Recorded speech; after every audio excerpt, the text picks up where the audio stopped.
Hi, and welcome to the So Many Things YouTube channel. I'm Tim, your host.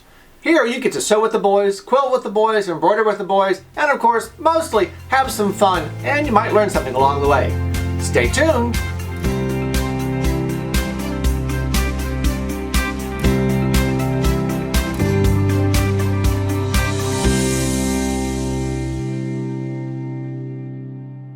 Welcome to Sewing with the Boys. Let's talk about the resume mode on our JUKI NX7 Kire machine.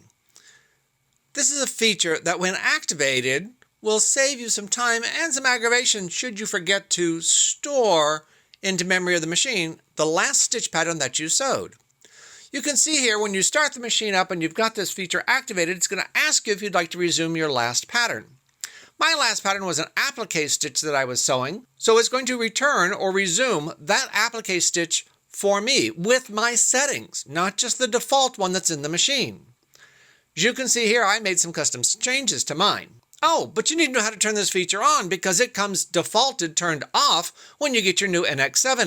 Simply touch the little icon that shows the wrench and the screwdriver, and then touch the little icon that has the little flower and looks like a switch in the upper right-hand corner.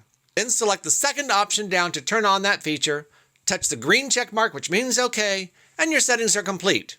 Now the machine will store and give you the option to resume the last stitch pattern that you have sewn on the machine. Hope you found this tip helpful. Thanks for watching.